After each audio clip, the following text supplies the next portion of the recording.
는 지난주 항소심에서 유죄 판결을 받아 차기 대권 후보군에서 한 걸음 멀어졌다는 김경수 경남도지사, 그리고 야권 재편을 위한 새로운 혁신 플랫폼을 제안한 국민의당 안철수 대표의 주목해 봅니다. 잠재적 대선 주자로 꼽히는 두 사람의 행로가 우리 정치권에 어떤 변수가 될지 집중 분석 전망해 봅니다. KBS 열린 토론은 여러분이 주인공입니다. 문자로 참여하실 분은 샵 9730으로 의견 남겨주십시오. 단문은 50원, 장문은 100원의 정보 이용료가 붙습니다.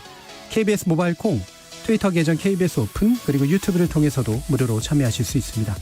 시민 논객 여러분의 날카로운 의견과 뜨거운 참여 기다리겠습니다. KBS 열린 토론 지금부터 출발합니다. 살아있습니다. 토론이 살아있습니다. 살아있는 토론, KBS 열린 토론. 토론은 라디오가 진짜입니다. 진짜 토론, KBS 열린 토론.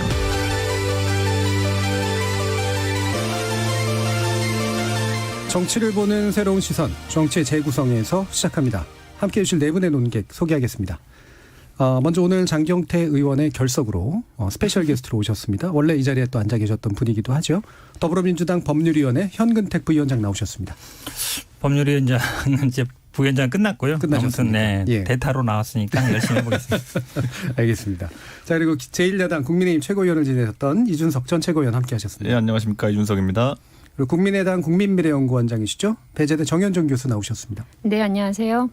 자, 그리고 전 정의당 혁신위원이었던 김준우 변호사 함께하셨습니다. 네, 안녕하세요. 김준우 변호사입니다. 자, 지난주 내내 우리나라가 미 대통령 선거에 이렇게까지 관심이 많은지를 다시 한번 확인하게 된 그런 보도들과 논의들이 좀 있었는데요. 어쨌든 정치적으로 굉장히 중요한 이벤트였던 건 분명하기 때문에 네 분이 또 어떻게 보셨는지 한 말씀씩 듣고 시작하도록 하겠습니다. 먼저 현 변호사님 의견 들어보죠. 뭐 참 그 미국 정치 제도라는 게 참 이해하기 어렵다.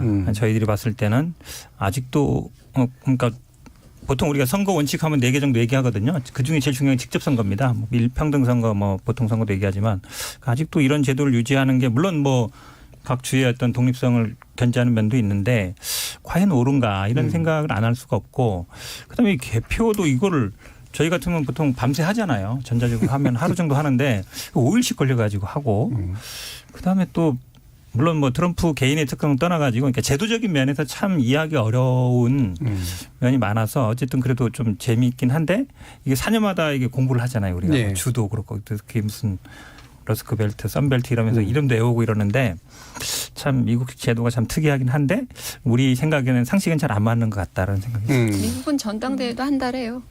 아, 그래요? 한 달 동안 해요? 예. 아니 근데 뭐 미국 같은 경우 오히려 미국 사람이 와가지고 우리 국회의원 뽑는 걸 보면은 도대체 작년에 민주당이 만들어놓은 연동형 비례대표제가 뭐지 이런 생각할 겁니다. 왜 40%는 또 따로 뽑고 또 나머지는 또 제대로 뽑고 뭐 연동형이란 게 뭐지 이럴 겁니다. 그러니까 다른 나라 제도에 대해서 너무 그렇게 얘기하지 마십시오. 민주당도 이상한 거 만들어놨어요. 아니 그 일본 제도는 저렇게 연결을 시키더라고. 그거는 유럽에선 많이 쓰는 제도인데. 유럽에서 나온 건데 원래. 유럽에서 많이 쓰는 건데. 우리한테는 굉장히 낯선 제도인 건 맞는 것 같아요. 네. 그러니까 이게 대통령을 직선으로 뽑는다는 거하고 또 간접 선거인단, 우리도 사실은 과거에 선거인단 투표를 한 적이 있거든요. 우리도 네. 대통령 선거가 직선제가 된 게 이제 1987년 네. 정도인데 굉장히 어찌 보면 우리 경험 속에서는 잘 보여지지 않는. 그런데 이제 그중 더군다나 이게 주마다 또 그 선거 방법도 다르고요. 투표 방법도 다르고 선거 관리 규칙도 다 다르고, 뭐 여기서 오는 여러 가지 그 혼선 이런 것들이 우리처럼 이렇게 단일한 어떤 중앙 집중적인 관리에 의해서 이루어지는 투표와는 사뭇 다른 이해할 수 없는 측면이 있는 건 생경하죠. 사실 우리나라 국민들한테는 생리에도 안 맞고, 투표라고 하는 것은 공정해야 되지만 때 통합된 어떤 국민의 힘들이 모여지는 것이기 때문에 일사불란함이 또 있어야 되는 것이거든요. 예. 그래서 여러 가지 투표 관리 요원들도 훈련 받는 것이고, 그런데 미국은 그래 보이지 않아요. 그러니까 맨날 선거가 끝나면 아주 많은 그 소송 전쟁에, 이번 것만 아니에요. 미국은 상하원 의원 선거도 그렇고 모든 것들이 상당 부분 이 소송으로 모두 다 점철이 되거든요. 그러니까 이게 제도에 대한 미국 시민들조차도 불신이 사실은 팽배해 있는 거죠. 이 자체에 대해서도. 물론 그 제도는 그 나라의 어떤 정신과 문화를 담고 있는 것이기 때문에 존중해야 되지만 현재로서 지금 미국의 대통령 선거 방식이 그 나라 시민들에게도 현실적으로 이거는 타당치 않다. 또는 제도에 대한 불신이 상당히 많이 증가하고 있다. 라는 그런 점에서 뭔가 한번 반추해 볼 필요는 있다. 그런 생각이 들어요. 그런데 저는 이건 미국의 이제 역사에 있어가지고 연방제 우리가 얘기 많이 하지만은 그 연방제 이면에는 계속 연방을 꼬셔야 되는 게 있어요. 그리고 미국이라는 게 처음에 13개의 식민지로 시작해가지고 50개의 주가 되려 그러면은 37개의 다른 주를 꼬신 거거든요. 속된 말로. 그렇게 하려면 들어올 때 사실 기득권을 가진 사람들이 너희가 들어와도 상원 의원 2자리는 주고 하원 의원은 인구 비례로 주겠다. 니네 그 정도의 지분은 있다라고 얘기를 해야지만 설득이 되는 것이거든요. 그러다 보니까 이제 많은 분들이 진주만 공습 아마 아실 거예요. 그게 1941년이거든요. 놀라운 건 그때 하와이는 미국 영토가 아니었어요. 하와이는 1959년에 미국 영토로 편입이 됩니다. 그때 50번째 주가 되는데 어쨌든 이렇게 꼬시는 데 있어가지고 합중국을 늘리는 데 있어가지고는 이런 방식이 유리했다라고 국익을 위해서 자기들이 선택한 제도인데 당연히 한 50년쯤 지나 보니까 거추장스럽죠. 이번에 뭐 그 보통 이제 대중투표라고 하는데 대중투표 숫자에서는 또다시 바이든이 이기고 근데 선거인단에서는 그것보다 이제 차이가 적게 나오는 것처럼 이제 보이는 게 이게 미국 민주당은 지난 한 100년 동안의 이 불리함을 계속 안고 선거를 치른 겁니다. 네, 그렇기 때문에 이 제도를 고치자는 논의는 계속되겠지만은 아까 말했던 것처럼 연방에 들어오는 가입 조건이기 때문에 나중에 어떤 소급 적용을 하기 어려운 측면이 있다. 이런 부분이 있습니다. 더 이기기 어려운 게 또 상원이잖아요. 사실 민주당 입장에서 보면. 그러니까 그 약간 19세기적인 제도를 여전히 유지하고 있는 그 한계가 좀 있다는 생각이 많이 들었고요. 뭐 이제 사실은 선거인단 제도라는 게 캘리포니아도 인구가 계속 늘어나면서 20명대에서 지금 50명대로 변경됐잖아요. 근데 저도 이번만큼 그 인터넷 채널을 통해서 외국 뉴스를 돌아가면서 본 적이 없는데 캘리포니아가 이제 투표가 끝나자마자 개표하는 순간 그냥 전체 파란색으로 뜨더라고요. 개표율 0인데 캘리포니아에서 공화당 선거운동 하는 분들의 기분이란 무엇일까. 예전에 호남에서 민자당 선거운동을 하는 기분과 같지 않았을까 이런 생각이 좀 들었거든요. 그래서 비례성이 도저히 안 맞다. 어차피 선거인단은 인구 비례를 하는데 결과적으로 그런 승자 독식 제도를 한다는 건 미국 선거제도 좀 손볼 필요는 있지 않나. 연방국가이기 때문에 상원 의원의 주당 2석씩 주는 것은 그대로 존중하더라도 대통령제 관련해서는 바뀔 필요가 있지 않나. 민주당도 사실 엘고어 때도 그렇고 힐러리 클린턴 때도 그렇고 두 번 다 직접 표에서는 많은 표를 얻고도 대선에서 졌지 않습니까? 그래서 그런 게 좀 여전히 평가가 남을 텐데 과연 미국 정치권이 움직일까? 주요한 소위 대선 주자들은 그냥 내가 다음에 되면 돼라고 생각하고 미국 선거제도 개혁에 별 관심이 없을 것 같은데 그건 뭐 우리나라 정치랑 비슷한 것 같네요. 근데 저희가 사실 이 비슷한 고민을 저희가 요즘 많이 하고 있는 게 한국 정치에서 예를 들어 나중에 대선을 앞두고 이번에 1대1 구도를 만들기 위해 가지고 저희 국민의힘에서 안철수 대표한테 러브콜을 던진다 해보십시오. 저희가 103석을 가지고 있고 국민의당이 3석을 갖고 있거든요. 안철수 대표한테 인구 비례로 103대 3으로 해가지고 그만큼 지분을 가져가세요. 이러면 안 들어올 거잖아요. 그러니까 저는 이게 결국에는 미국에 이제 가입한 아까 주들도 그렇고 굉장히 그 수치적 지분은 적지만은 어쨌든 세력 간의 어쨌든 힘의 균형을 맞추는 그런 방법 중에 하나거든요. 그래서 저는 저희도 아마 제가 봤을 때는 안철수 대표랑 연대하려면은 상당한 어떤 지분이라 표현할 수도 있겠지만 발언권이라든지 아니면 뭐 인성권이라든지 이런 것들을 제시해야 될 것이고 저는 그래서 이 부분이 어느 정도 합리적인 면도 있다 봅니다. 워낙 소수자 과소대표되지 않도록 하는 그런 측면에서는. 제가 오늘 얘기하려고 의외로 미국 정치에 대해서 오늘 할 얘기가 많으실까 했는데 뭐 막 터져 나옵니다. 제가 좀 정해주겠습니다. 드리고 싶은 말은 뭐냐면 이게 이제 상원처럼 각 주에 2명씩 선거인단수를 배분하고 인구 비례로 해서 이렇게 하는 구조 자체의 처음 발상은 1780년대에 사실은 한 거거든요. 그러니까 그때는 나름의 이유가 있었어요. 그러니까 힘이 없는 주들이 이 목소리를 내지 못하는 특히 이제 권력 집중이 되는 것에 대한 이른바 그 건국 한 아버지, 그러니까 소위 말하는 파운딩 파더라고 우리가 얘기하는 건국자들 이런 사람들의 어떤 그런 우려가 있었기 때문에 그런 식으로 작은 주라고 하더라도 목소리를 낼 수 있는 어떤 그런 대표성을 부여한다. 그게 이제 타협이 된 거죠 결과적으로는. 근데 이게 이제 아까 김준호 변호사가 얘기한 것처럼 이게 상황이 많이 바뀌었다. 그럼 도대체 어떻게 상황이 바뀌었냐라는 건데 이게 계속해서 제도의 어떤 손질 없이 계속 오는 과정에 나타난 하나의 큰 변화가 미국의 양당제가 고착화된 거예요. 그래서 이게 각 주에서 전부 다 어떤 주는 빨간색, 어떤 주는 선거만 하면 파란색, 마치 우리나라처럼 그러다 보니까 거기에서 예를 들면 뭐 49대 41로 아주 팽팽하게 둘로 진영이 나뉘어져 가지고 근소한 차이로 이기는 내가 다 먹는 거잖아요. 승자 독식하는. 예. 그래서 거기에 우리가 한 가지 유념해야 될 게 미국 정치가 심각하게 양극화되고 있고 소위 말하는 진영화가 심화되어 있기 때문에 그러니까 작은 주들 있잖아요. 이런 주들이 캐스팅 보트 역할을 예. 하는 거예요. 그래서 그거를 먹으면 이기고 뭐 이런 식의 전체 득표율에서는 이기지만 그런 주에서 이기면은 대통령이 예. 되는 이런 구도. 그랬을 때 우리가 이제 미국 정치가 생각보다 상당히 다당제의 모습보다는 이 양당제가 상당히 그 고착화되고 그로 인해서 오는 여러 가지 정치적인 부정적인 문제들이 예. 계속 그 선거에 반영되고 있는 것이 아니냐. 예. 그래서 오히려 선거제도를 뜯어고치기보다는 대통령 선거제도를 뜯어고치기보다는 소위 말하는 정당 체제가 어떻게 바뀌어야 되느냐. 소수 정당들이 어떻게 의회에 진입을 해야 되느냐. 이런 과제가 지금 미국 예. 정치에 있거든요. 49대 41이라고 하셔가지고 10이 어디 갔을까? 국민의당으로 제3의 세력에게 남겨져 다음에 있는 후보들도 건가? 있습니다. 거기에 보니까 미국에도 있어요. 네. 카니에 웨스트가 6만 표가 얻어서 그분이 5등인가 얘기하는 거 보니까 했더라고요. 뭐 그런 취지는 비슷한 것 같은데요. 저는 예. 근데 말씀하신 저도 미국은 잘 모르지만 그러니까 각 주마다 이 상원의원 2명 주는 거는 이 주의 어쨌든 권리를 지키는 게 맞는 것 같은데 간선제라든지 승자 독식 그거는 반드시 그렇지는 않은 것 같아요. 특히 네. 승자 독식은 물론 각 주를 하나의 이제 주권 국가로 봐서 주권 하나다. 그러니까 분리가 안 된다. 그렇기 때문에 이제 독식한다는 거가 제가 보기에는 아마 생각일 텐데 그러니까 주의 어떤 권리를 따로 준다는 건데 그게 과연 지금 미국이라는 나라가 그렇게 완전히 예전처럼 연방으로 존재하는 게 아니거든요. 외부적으로 봤을 때는 하나의 국가고 그럼 미국 국가가 하나의 주권을 갖고 있는 것이지 각 주마다 하나의 별개의 주권을 갖고 있다라고 그러니까 승자 독식은 저는 안 맞다고 보고 그다음에 간선제까지도 필연적이지는 아니라고 봐요. 그러니까 저는 그래서 좀 미국 사람들 아니, 좋아해요. 아까 승자 독식하지 말고 검찰, 공수처, 법사위원장 셋 중에 하나만 주세요.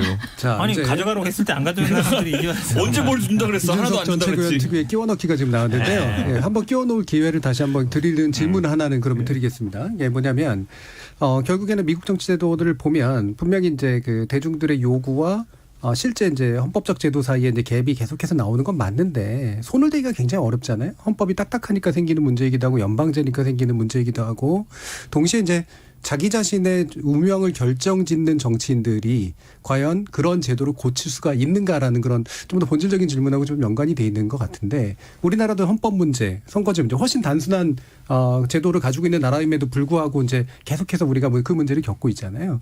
어떤 식으로 좀 정치인들이 이 문제를 바라봐야 되는지에 대한 나름의 좀 의견을 좀 들어볼게요. 김준우 변호사님. 저는 일단 선거제도는 딱히 미국을 벤치마킹할 게 없다라는 게 원래 생각이긴 해요. 왜냐하면 여기 하원이 2년마다 선거하잖아요. 상원은 또 6년마다 선거하니까 6년을 사실 경쟁장 한 번 지고 기다리려면 정말 세월이 정말 많이 바뀌니까 상원의원 한 번 내면 평생을 하시는 분들도 굉장히 많을 정도로 해서 일단 연도에서는 좀 안 맞는다는 생각을 많이 했고 다만 이제 이번에도 보면 다양한 그 주민발이나 이런 투표들을 한꺼번에 연합해서 투표용지가 굉장히 크지 않습니까? 미국 같은 경우에 카운티별로도 뭐 그렇고 주마다도 다양한 선거를 하니까 뭐 그런 부분에서 여전히 좀 우리가 보고 배울 것들이 있지만 기본적으로 의회 정치의 어떤 혁신을 위해서는 미국보다는 우리는 아직은 유럽 쪽을 조금 더 예를 들어 뭐 내각제나 뭐 의원 집정부제가 아니더라도 예를 들어 뭐 프랑스와 같은 뭐 대통령 결선 투표제라든지 이런 것들을 우리가 아직 좀 더 모사할 게 있지 않나. 민심의 좀 더 정확한 반영 쪽. 네, 예. 비례성이 더 높이는 방식으로 저는 뭐 그거가 포인트라고 봅니다. 예. 저는 정당의 이제 다양성을 확보하는 게 미국은 거의 실패에 가깝다라고 보는 게 어떻게 보면은 우리가 이제 유권자가 투표를 함에 있어가지고 판단의 잣대가 여러 가지 있을 겁니다. 근데 우리나라도 아직까지 100% 정책 선거라고는 할 수 없겠지만은 그래도 선거 때 되면 이슈가 등장하는 것들이 주요 복지 이슈라는 이미 있잖아요. 근데 미국은 그런 게 오히려 약한 편입니다. 이번에 그래서 언론에서 가장 많이 주목했던 게 뭐냐면은 대통령이 누구냐, 후보가 누구냐, 그리고 부통령을 어떤 인종의 어떤 성별의 사람이 나오냐 이런 것이었거든요. 근데 이게 사실 사람이 먼저다. 그러니까 사람이 먼저인데 인종과 성별이라는 그런 너무 그 미국 입장에서는 선명한 카테고리이기 때문에 네. 그것에 따라 가지고 이제 전략 전술을 구사하는 경우가 많거든요. 그러니까 저는 이번에도 보면 트럼프 같은 경우에도 결국에는 그 특정 인종에 대한 호소, 그러니까 히스패닉에 대한 호소가 굉장히 강했었던 네. 것이고, 그리고 반대로 흑인들에 대해서는 저항감이 강했던 것이고, 그런데 이 아젠다가 통합엔 굉장히 안 좋은 아젠다입니다. 실제로 투표 상황도 강하게 인종별로 나타났고, 그러다 보니까 이런 전근대적인 어떤 승자 동식 방식에서는 이런 어떤 표관을 나먹기 또는 표 계산이 자꾸 나오게 되거든요. 네. 저는 그렇기 때문에 저도 아까 김준일 변호사 유럽식 이제 다당제라든지 아니면 연대라는 이런 느낌의 정당 제도를 이야기했는데 대통령제 틀 안에서는 어쩔 수 없는 것이기 때문에 저는 우리나라도 이제 이 고민을 할 때가 됐다. 저는 이렇게 보는 게 대통령제일 때 저희도 이제 지역 갈등이나 이런 구도를 많이 겪었었잖아요. 근데 앞으로 우리도 이제 미국식의 어떤 그런 표를 가르고 표 계산하는 식으로 갈 것이냐, 아니면은 다양성을 각자 유지하면서 연대를 통해 가지고 네. 다양성을 이제 살려나가는 방향을 할 것이냐는 좀 고민해야 되는 문제긴 합니다. 근데 아직까지 우리나라 대중은 국회에 대한 신뢰가 너무 낮기 때문에 그렇죠. 그래도 네. 우리가 아주 참신한 대통령을 뽑아가지고 정치를 일거에 어떻게 네. 좀 쇄신해보자는 의지가 항상 강한 것 같은데 국회가 신뢰를 좀 더 쌓아가지고 이런 다당제의 틀을 좀 만들었으면 예, 좋겠습니다. 국회가 이제 이렇게 민의들을 받아 안아서 그들 사이에 이제 정치적 협상을 통해 가지고 뭔가 민주주의를 진척시킬 수 있는 방법이 참 좋을 텐데 아직까지는 좀 여러 가지로 또 이 문제에 대한 논의가 남아 있죠. 현근택 변호사. 제가 보기에도 뭐 두 분 얘기 비슷한 것 같은데요. 결국은 다당제는 좀 내각제랑 맞는 제도잖아요. 예. 기본적으로. 왜냐하면 어느 정도 이제 소수당도 결국은 뭐 협상을 통해서 지분을 가져갈 수 있는데 대통령제에서는 다당제가 어렵죠. 예. 왜냐하면 뭐 언론 나싱이기 때문에 승자가 독식하는 구조라서 저는 뭐 우리나라의 대통령제에 대한 선호는 훨씬 높거든요. 왜냐하면 내각제에 대한 좀 부정적인 시각이 많아요. 특히 일본을 많이 보면서 우리가 좀 그러니까 그 약간 뭐 뭐라 그럴까요? 개파 정치라 그럴까요? 예. 그런 어떤 폐해를 많이 봐서 저는 아마 내각제는 별로 선호하지 않을 것 같고, 그다음에 뭐 양원제도 연방 국가가 아니기 때문에 우리나라가 큰 나라가 아니고 이렇다 본다 그러면 양원제도 아니고, 그러면 아마 미국 정치제에서 우리가 생각할 수 있는 거는 대통령 부통령제, 그다음에 4년 연임. 예. 그러니까 대통령제, 우리나라는 어찌 보면 이제 대통령제와 총리제를 섞어놓은 건데, 내각제를 섞어놓은 건데 아싸리 그냥 미국처럼 그냥 대통령 뽑고 부통령 뽑고 부통령도 같이 뽑으면 민주적 정통성이 생기거든요. 예. 그 사람이 나중에 또 대통령 갈 수 있는 경우도 있고, 그리고 4년 하고 그다음에 이제 우리는 5년 단임하기 때문에 연속성이 없고 이 5년 안에 뭔가 성과를 내야 된다는 그런 강박관이 좀 있어요. 예. 그러다 보면 한 번 더 할 수 있는, 저는 아예 그냥 미국식 4년 중임제, 부통령제를 놓는 게 좀 뭐 헌법 개정에는 좋지 않나. 예, 대통령제에 대한 선호를 현실로 일단 인정하면서 권력의 좀 더 분산과 그다음에 책임 있고 민감한 정치를 하도록 하는 제도 쪽으로 좀 더 선호를 하신다라는 말씀이시네요. 정혜정 교수님도. 그 미국의 대통령제와 우리의 대통령제가 근원적으로 다르죠. 네. 그러니까 사실은 그 미국의 대통령은 우리 대통령처럼 그렇게 큰 제왕적인 권력을 누리는 그런 자리는 아니에요. 그러니까 기본적으로 뭐 뒷받침해주는 여당이 있는 것도 아니고 대통령이 되는 순간 의회의 교섭자로 의회를 설득해야 되죠. 각계격파를 해야 되는 일종의 기능인 불과하고요. 원래 미국에서 대통령이라는 건 프레지던트잖아요. 그냥 좌석에서 앞좌석에 앉아서 서약하고 그러니까 사인하는 정도의 역할만 견제를 했고, 권력 집중이라고 하는 것에 대한 그 미국 사람들의 나름대로의 알러지가 있어요. 네. 그렇기 때문에 대통령의 어떤 제왕적 권력을 강화시키는 형태의 선거제도 이런 건 아니라는 거예요. 선거제도, 대통령 선출제도, 그런 점에서 우리가 봐야 될 것 같고, 근데 우리는 너무 이 대통령 중심적으로 그러다 보니까 미국은 오히려 의회를 강화시키는 쪽으로 선거제도가 가고 있거든요. 그래서 뭐 이런 국회의원 의회 선거도 이렇게 나눠서 하잖아요. 한 번에 싹 선거하는 게 아니라 3분의 1씩. 3분의 1씩 이렇게 네. 하는 것은 나름대로 어떤 의원 내각제적인 그 정당에 대한 의원들의 그 활동에 대한 평가들을 받아 안겠다, 의회가. 그런 것이기 때문에 그런 차원에서 놓고 보면 의회 중심성이 살아있는 대통령제라고 봐야 돼요, 미국 같은 경우. 그래서 저는 아까 우리가 뭐 미국 모델을 벤치마킹 하면 안 된다고 얘기를 하는데, 저희가 의원 내각제로 가기 전에 과도기적 단계에서 이 제왕적 대통령제, 그리고 의회의 어떤 견제적 기능을 어떻게 강화시키는 방향으로 우리가 갈 건지, 이런 거를 고민한다면 중간 과도기 단계에서 미국의 현재 상태를 좀 고민해 볼 필요는 있겠다. 예. 의회를 강화시키는 방법에 대해서. 예. 또 하나 미국 제도에서 저는 나름대로 좀 눈여겨보는 게 그 오픈 프라이머리라는 거예요. 제가 이제 지난 트럼프 대선 때 미국에 있었는데 샌더스가 뜨더라고요. 힐러리가 뜨는 게 아니라. 근데 샌더스가 정치개혁 아젠다를 내놓고 그 대선 후보 경선에 나왔는데 샌더스는 민주당 사람이 아니거든요. 네. 그러니까 와가지고 판을 키워내면서 오히려 정치 개혁 과제 그리고 기득권과의 어떤 그 맞서는 이른바 이 소수 정치 세력들의 이 메시지들을 그대로 그 대선 후보 경선 과정에서 내놓고 인기가 막 올라가는 이런 상황들. 그러니까 이런 것들이 자유롭게 이루어지는 게 또 미국 대선이기도 해요. 네. 선출 과정. 주마다 좀 다르긴 네. 하지만. 그러니까 우리는 이제 그런 방식을 사실은 취하기가 어렵잖아요. 네. 정당들의 이런 그 벽이 너무 높다 보니까 다 당내에서 경선을 네. 치러야 된다 뭐 이런 분위기로 가는 거잖아요. 그래서 그런 차원에서 우리가 벤치마킹 할 수도 있는 부분이 있지 않겠나. 많은 결함에도 불구하고. 예. 저는 그래서 저희가 이제 약간 절충안으로 저 같은 경우에 만약 내일 개헌안을 전 짜라 그러면은 지금 당장 대통령 문제는 아까 현근택 변호사 말씀하신 것처럼 국민의 선호가 굉장히 강합니다.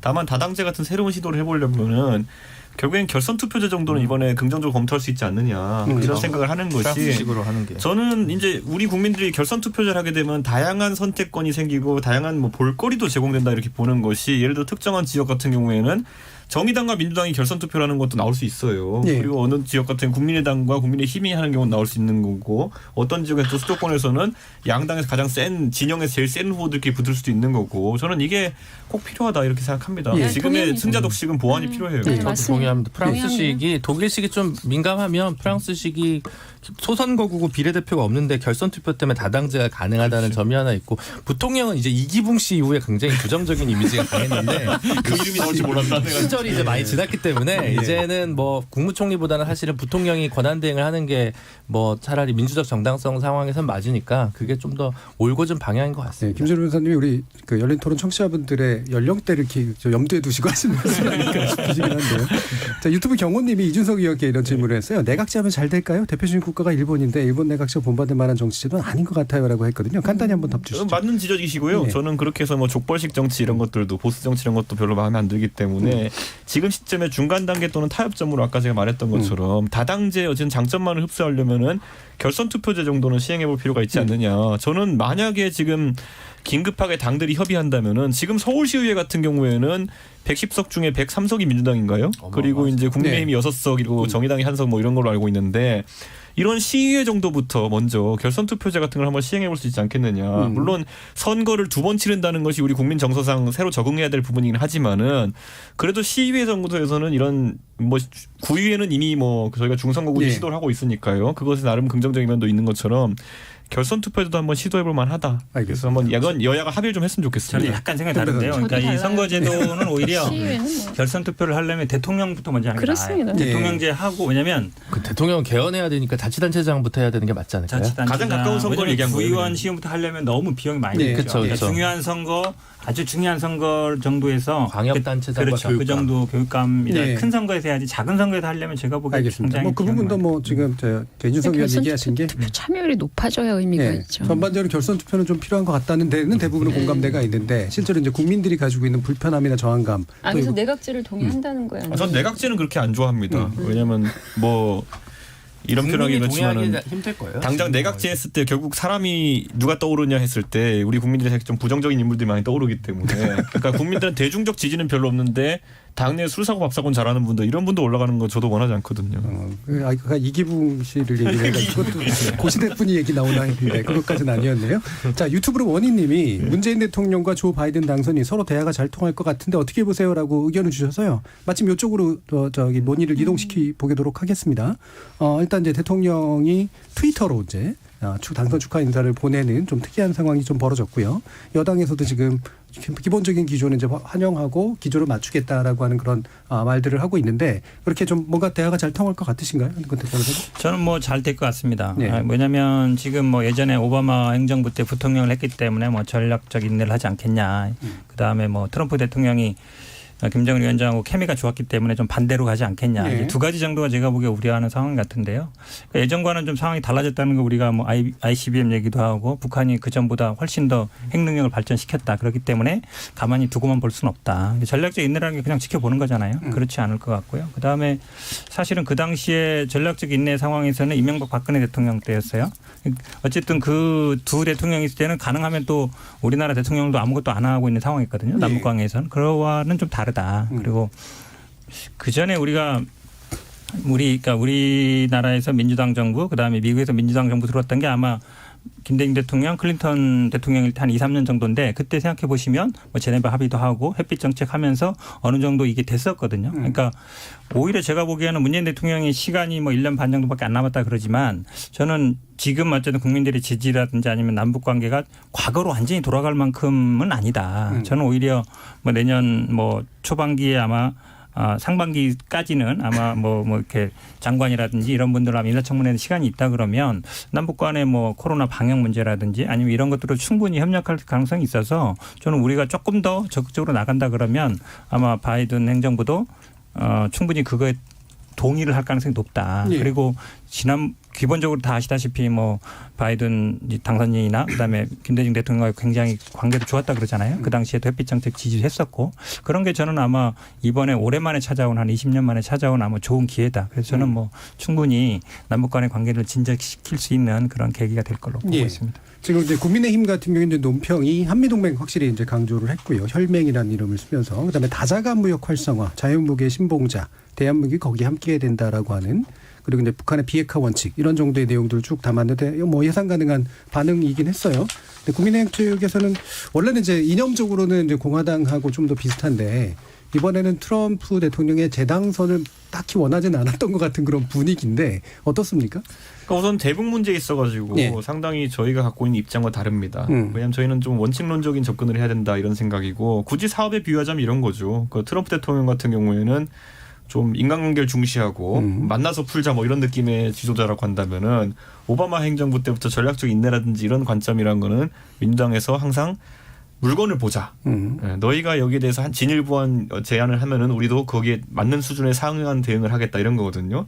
그런데 이제 트럼프 대통령은 그 문재인 대통령의 운전자론과 결부돼가지고 소위 말하는 한 방에 딜을 하려고 하는 그런 것 때문에 이벤트에 좀 집착하는 모습 많이 보였거든요. 그래서 저희는 그런 모습이 오히려 안 좋은 시그널을 북한에 줄 수 있다라는 생각 때문에 좀 우려스럽게 봤었는데 실제로 지금 한 그 맥락이 한 3, 4년 진행된 다음에 진척된 부분이 좀 적다라고 보고 있기 때문에 저희는 이번에 아까 현근택 부대변인은 동의하지 않았던 것 같은데 저는 바이든 대통령이 오바마 정부 시절에 부통령을 했던 것도 있기 때문에 오바마 정부 인사들이 많이 참여할 것이라 지금 예상되고 있습니다. 그렇다면은 저는 그 외교 전략이나 아니면 대북 전략에 대해서도 비슷한 관점을 유지할 가능성이 높다 이렇게 봤을 때 저희는 좀 더 원칙론적인 접근을 할 것이라고 기대하고 있습니다. 예. 국민의당. 그러니까 저는 바람은 그래요. 사실은 우리가 북미 관계 또는 북한과 우리의 관계 여러 가지 이 문재인 정부가 들어와서 주로 이제 정상회담 중심의 그런 탑다운 방식으로 트럼프 방식으로 많이 경도되어 있었는데 이게 지금 막판에 이제 정리가 안 되고 그 변화가 올 가능성이 높은 게 현실이죠.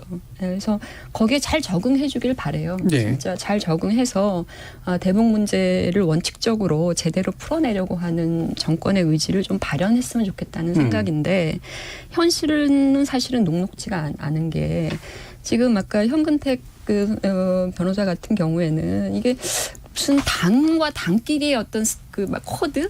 뭐 이런 쪽으로 접근할 문제는 아니고 이 대통령마다 외교 정책을 대하는 스타일이 좀 다 다른 것 같아요. 예를 들어서 어떤 대통령은 오발 참모들의 어떤 그 참모들의 입장에 상당히 의사결정이 많이 경도되는 경우가 있고 어떤 사람은 혼자 이렇게 골방에 들어가가지고 중요한 외교적 결정들을 내리는 그런 스타일의 대통령이 있어요. 후자는 대표적으로 케네디 같은 사람이 그런 사람이었다고 얘기를 하는데 그런 경우에는 불확실성이 너무 높아지는 거예요. 당의 그래서 색깔하고 또 다르게. 그렇습니다. 예. 그래서 바이든이 어떤 사람일까라고 하는 점에서는 제가 판단하기로는 바이든은 뭐 여러 가지 조건에 의해서 소위 참모들한테 영향을 받을 가능성이 상당히 높다라고 점쳐져요. 그렇다면 아까 말한 것처럼 이 외교 안보 담당 라인업이 어떻게 되느냐. 이게 우리한테는 굉장히 중요할 네. 것 같고 그 라인업은 분명히 소위 말하는 비핵화. 이게 굉장히 중요하될 거예요. 그러니까 네. 이 비핵화는 아마 민주당 그 외교 정책 참모들은 놓을 수 없는 것이거든요. 그리고 또 하나는 정상회담 중심의 어떤 그런 방법론은 택하지 않을 것이다. 최대한. 그러니까 이런 어떤 전통적인 라인들에서 많이 벗어나지 않거든요. 외교 정책 같은 경우에는. 그렇다면 우리가 사실 막판에 비핵화 문제라든지 정상회담에 의존하는 이런 강도 우리는 더 높아져 왔거든요. 예. 그럼 이걸 어떻게 우리가 선회할 건가. 우리 내부의 과제가 있는 것이거든요. 예. 그래서 외부 접촉보다는 우리가 빨리 어떻게 방향 전환을 하는 것이 맞는지에 대한 내부적 합의가 좀 필요한 시점이 아니. 그리고 그러려면 외교 안보 라인도 바뀌어야 됩니다. 예. 청와대 외교 안보 라인도 바뀌어야 되고 외교부 장관도 바뀌어야 되고 지금 그런 상황이라고 생각이 돼서 문재인 대통령이 좀 적극적으로 국내적으로 라인업을 좀 바꿔내는 계기로 예. 이 중간 과정을 좀 삼아야 되지 않겠나 예. 그런 생각이 새로운 들어요. 사람들 선임되고 그러는데 6-7개월 이상 걸릴 테고 아마 실무자 위주의 협상들이 이루어질 테고 육자회담이라든가 이런 기존 틀을 쓰게 될 가능성이 상당히 높다라는 예상이 점쳐지는 상황이기 때문에 뭐 정윤주 교수님 말씀하시는 부분에 대한 정부의 좀 대책도 좀 필요하긴 하겠죠. 김준우 변호사님 정의당 얘기가 좀 재밌는 게 좀 있는데 일단은 정의당 입장. 저 몰랐어요. 정의당 입장 못 봤는데. 네, 정의당은 북미 관계 개선에 대해서 확실하게 좀 얘기하고 평화 프로세스 강조해요. 이 부분은 네. 굉장히 좀 비슷한데 파리 기후 협약에 네. 관련된 그쵸. 논의를 하는 게 약간 다른 정당과 좀 다른 점이 네. 있었습니다. 예. 저도 아침에 다른 방송에서 그 얘기를 했는데 예. 유일하게 좋은 점이 있다면 바이든이 대통령이 되면 이제 파리 기후 협약에 다시 복귀하지 않겠냐 국제 질서에 그 부분이 제일 좋은 거겠죠. 근데 이제 트럼프 대통령 외교 관련해 가지고 제일 특이점은 그거잖아요. 80년대 이후 거의 최초로 70년대부터인가요? 60년대부터일 수도 있는데 전쟁을 한 번도 일으키지 않은 유일한 대통령이라는 거 아니겠습니까? 비즈니스맨이라서 기업 대차 대조표면 이제 예전과 같은 전쟁이 이제 뭐랄까 견적이 안 나오는 거를 알아서 그런 것도 있고 수사학은 굉장히 익스트림 극단적이지만 실제로 그런 걸 사용하지 않았죠. 그리고 이제 북미 정상회담을 최초로 한 미 행정부의 수반이라는 점이 굉장히 특징이라는 생각이 들고 그 부분만 유일하게 조금 그 트럼프 시대에 좀 좋았던 점이라고 저는 생각할 수 있는데 외교 관계가 어떻게 변화될 거냐. 그래서 트럼프 때문에 생겼던 악화된 한미 관계 즉 방위비 협상과 관련돼서 터무니없이 많은 비용을 부담을 요구했던 트럼프식 협상은 조금 경감되지 않겠냐. 이게 이제 한미 관계에서는 중요한 것 같고요. 두 번째 북미 관계. 글쎄 저는 북미 관계보다는 지금 굉장히 소강 상태에 있는 이 미중 관계 속에서 동북아 문제를 어떻게 풀 것인가를 중심으로 먼저 접근하지 않겠냐.